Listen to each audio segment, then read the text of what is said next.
Good morning. It is a cold morning. So cold.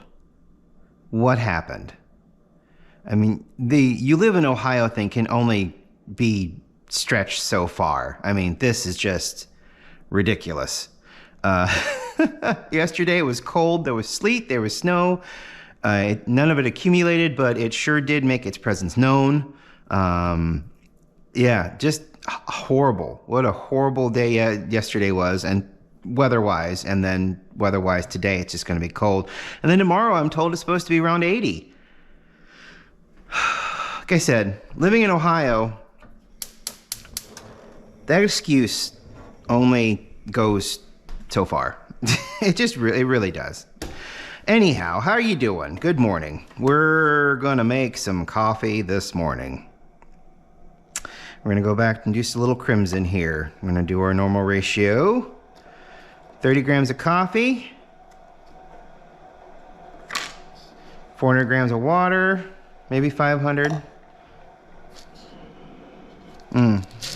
Beans are just really nice, and they look really good. Maybe we'll go a little higher today. Maybe I'll do like 40 grams or something. Let me do this in a manner that's easier here. And then we'll do 40 grams of coffee. Ooh, good number. We'll do 40 grams of coffee. We'll do 500 grams of water, something like that. We'll see what happens. Ooh, sun came out. About time. It's really cloudy outside. I keep knocking this towel off. Ugh.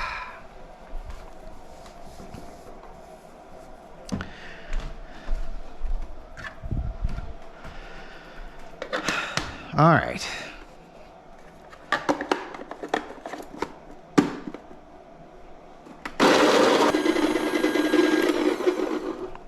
Spritzing it with water, I forgot about doing that this time, but to be honest, it's a little problematic.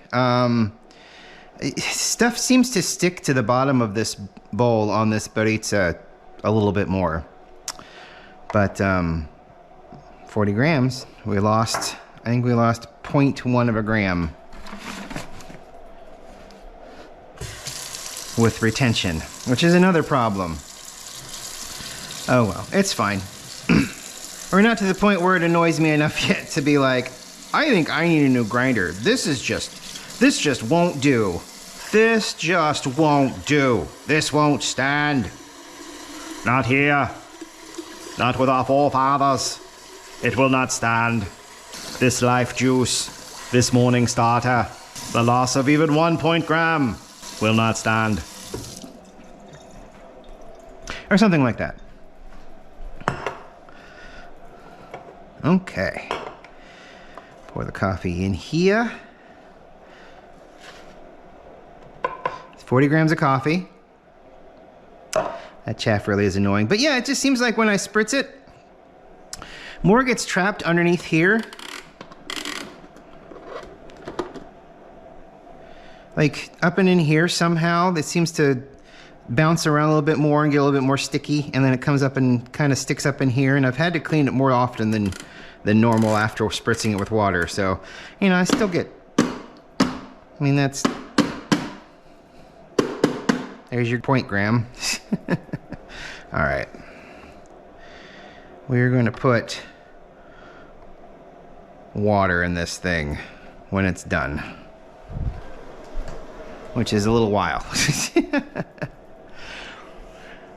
So they started charging at the charger at Easton, where we would go to the fast charger at Easton, and I would park the car, go get a coffee, walk around for about an hour, come back, and it was done. They've started charging for it, and they've started charging a lot. Comparatively, it seems like that they're charging quite a bit for the amount that is happening comparatively around Columbus.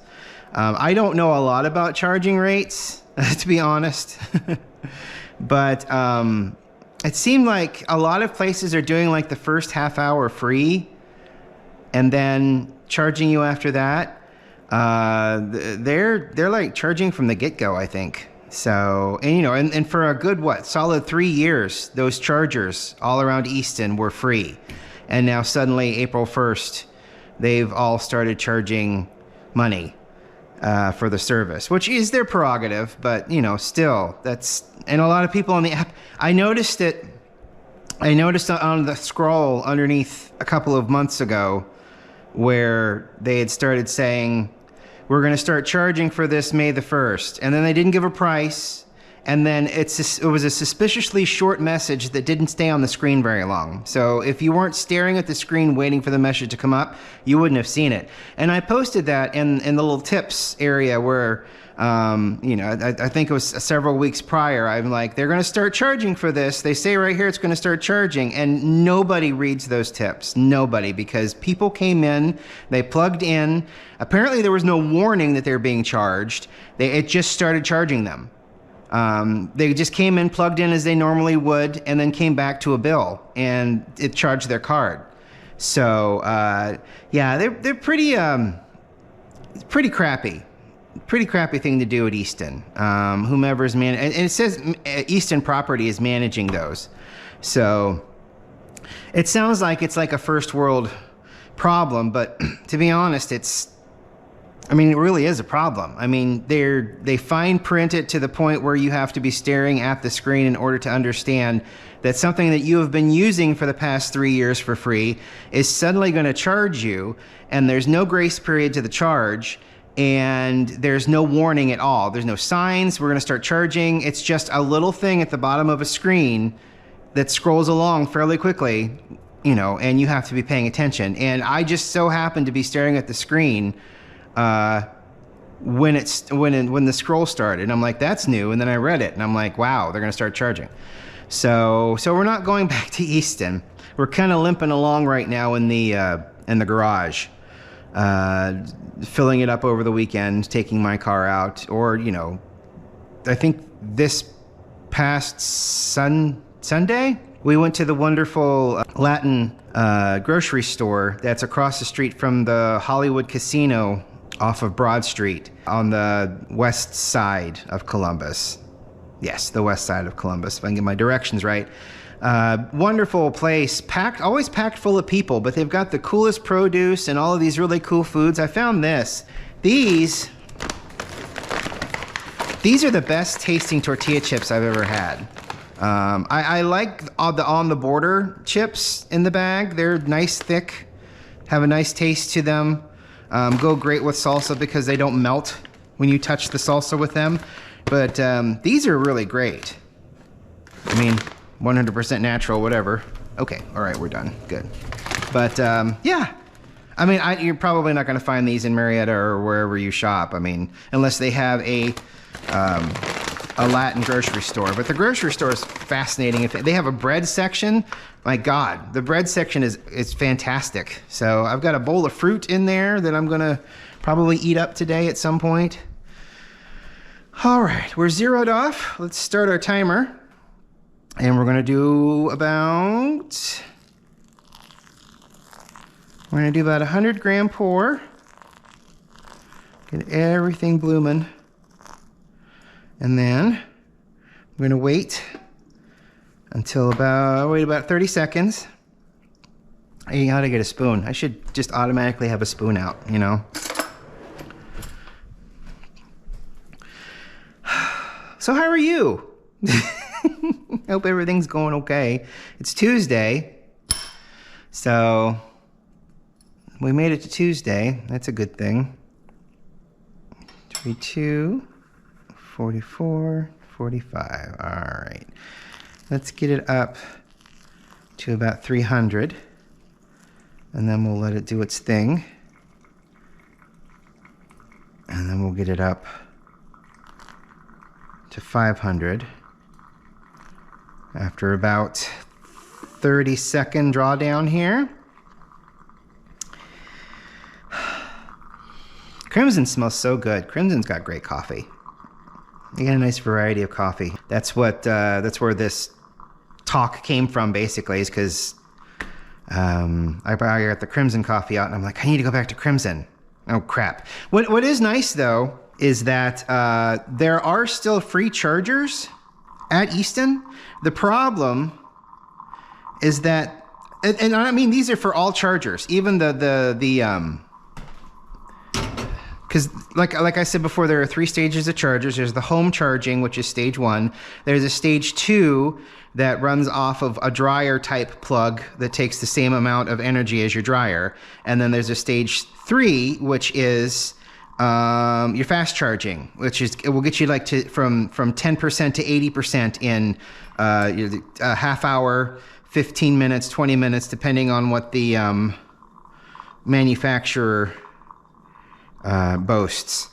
So they are mid-level chargers, which means you can go from like 80 to, or like 10% to 80% in like 7 hours, whereas opposed to a home style charge, which will get you from like 10% to maybe 50% in like 24 hours. It takes a really long time with a household style plug. But the mid chargers, they have mid chargers for free at the old parking garage where I used to work. And they're not affiliated with Easton. They're actually a completely different group managing that, which is really cool. Yeah, drawdown was pretty good. Bed looks really nice and even after the swirl. I got most of the stuff off of the sides. Yeah, it looks pretty good. That's really flat too. Okay, I'm really happy with that. But yeah, we'll wait for this to cool down a little bit because it looks pretty hot. And the Easton controlled ones have both a medium charge and a fast charge, and both of those are now pay for, which is wild because it is wild because they claim 50 kilowatts per hour. Is that how I'm trying to think of how it all works, but I think the charge is like 50 kilowatts per hour or something like that. And they boast 50, but the one beside they're different. They're the same, but they do completely different wattages. One does 50 correctly, and then the other one only goes up to 30. And it's been that way since it was installed. The dryer plugs, which is the stage 2, are much worse because they share a plug. So one plug can go into one car, one plug can go into the other car from the same machine. So instead of 6 kilowatts an hour, you're looking at maybe 3 if there's 2 of them. So, I mean, they split. So, I mean, you could be, if you park at Easton and hook them up, you could be there for a while before you get enough charge to do anything. And it was about 4 minutes. Pretty good.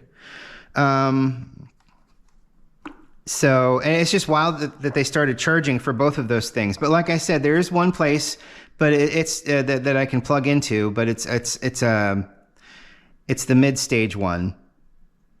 And to get what it's worth driving down there for and coming back, it probably would take about 2 hours.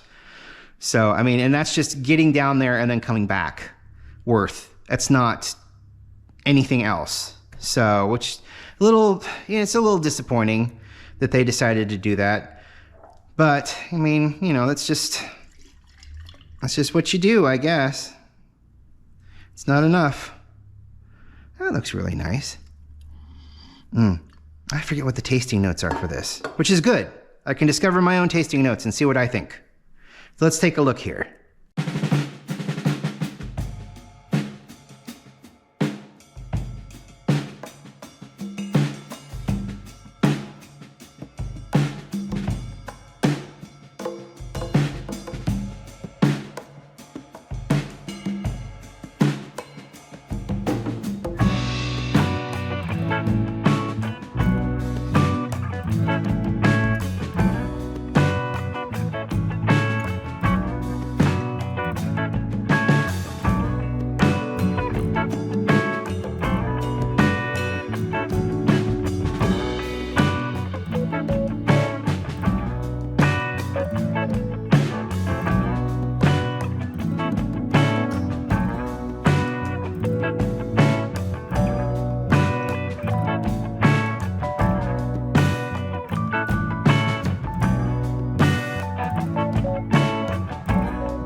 funny. The nurse that was working with me at my doctor's appointment says, "Do you drink coffee?"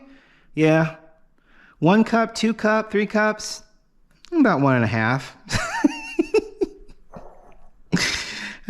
Details. Yeah, that cooled down just enough. That's really good. Do I get any tasting notes? Chocolate. I need to expand, I guess. I need to expand the palate, and kind of wish I can get involved with like a coffee place that makes its own coffee and learn. That just seems like fun, you know? To me, it just seems like fun. But this smells and tastes amazing.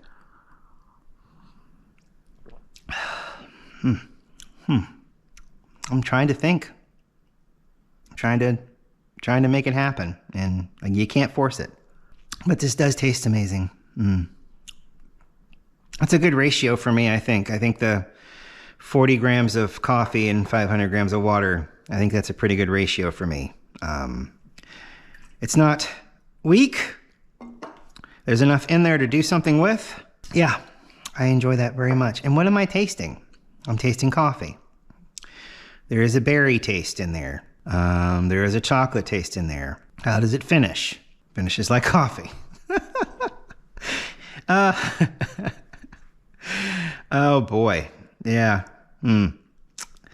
Well, maybe someday I'll start piecing something together. I mean, you can't, there's a lot of different things. There's, you know, when they're describing the notes, it's the water that they're drinking it from. It's the temperature that they've got it at. It's the ratio that they have it at. And that's how they're tasting their notes. And, you know, I don't have the right ratio. I don't have the right water. I mean, there's just so many things, and you're chasing that. You're kind of chasing that a little bit. Maybe someday I'll try to find a way to make purer water somehow, and see what I can do with regards to that. But anyway, thank you so much for watching this morning. I really appreciate it. I hope you have a great day, and we'll talk to you later. Bye.